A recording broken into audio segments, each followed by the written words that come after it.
Prevailing wage typically refers to the rate of pay contractors and vendors must offer their employees when doing business with a government agency. I'm Sabrina Bell, Contractor Compliance Officer at the Ohio Department of Transportation, and I am responsible for handling prevailing wage on ODOT projects. Today we will be discussing federal and state prevailing wage rates. Let's get started. Ohio's prevailing wage laws apply to all public improvements financed in whole or in part by public funds when the total overall project cost is fairly estimated to be more than $250,000 for new construction or $75,000 for reconstruction, enlargement, alteration, repair, remodeling, renovation, or painting.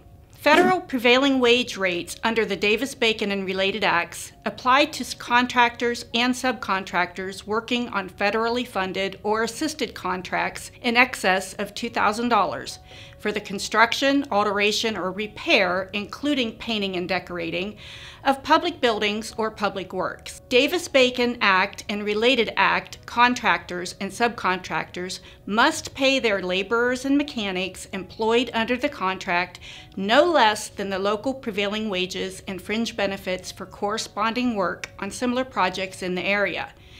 The Davis-Bacon Act directs the Department of Labor to determine such locally prevailing wage rates.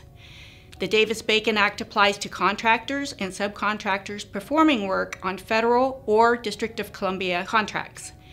The Davis-Bacon Act prevailing wage provisions apply to the related acts under which federal agencies assist construction projects through grants, loans, loan guarantees, and insurance. For prime contracts in excess of $100,000, contractors and subcontractors must also, under the provisions of the Contract Work Hours and Safety Standards Act, as amended, pay laborers and mechanics, including guards and watchmen, at least 1 1/2 times their regular rate of pay for all hours worked over 40 in a work week.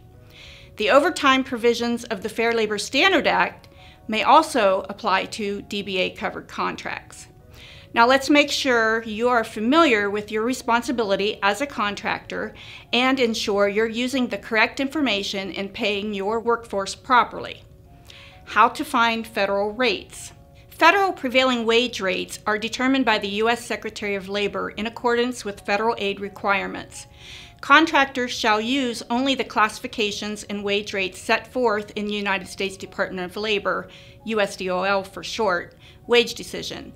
Note that the wage decision in effect at the time of the project sale date shall be used by all contractors and will remain in effect for the life of the project. The federal wage rates can be found at sam.gov by clicking on Wage Determinations. Then Public Building or Works. Select Construction, DBA, under the Wage Determinations. Filter the selection by choosing the state, Ohio, and the DBA construction type, Highway. The current wage determination will appear. Click the blue link, Ohio 2022-0001, for the wage determination. To search past wage determinations, select History in the upper left-hand corner. The correct wage determination must be at least a minimum of 10 days prior to the sale of the project. For example, the letting date is January 26, 2022, so the correct wage determination would be January 14, 2022.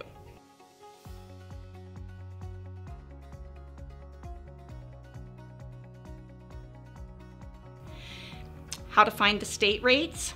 Non-federal projects are regulated by Chapter 4115 of the Ohio Revised Code. The State of Ohio prevailing wage rates can be found at the website Ohio Department of Commerce under Industrial Compliance.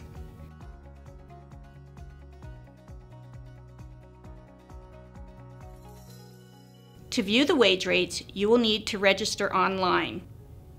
Once you are registered, you will need to complete the form and agree to the terms. Select the classification and county. Example, operating engineer in the county of Stark. Be sure to select heavy highway, not building, in the union column. How to determine which rates to use for a project and do they change? To determine which prevailing wage rates apply for the project, please see the cover sheet of the proposal. The prevailing wage rates remain the same for the life of the project. Here is an example of the federal project proposal. A federal project will always have a federal number that begins with E, as shown here, E-170-998. Only federal projects have a DBE goal. A state project will not have the federal number and may have an EDGE goal, like the one shown here. State-funded projects are subject to wage rate changes as determined by the Director of Commerce. If a wage rate change occurs, you will receive an email with a notice. Please note, not all changes will affect your jurisdiction, so please verify each change by county. Thank you for watching today. We hope that you found this information helpful when determining prevailing wage information for your next construction project. Please refer to this training anytime you have questions or need a refresher on the process. Thank you.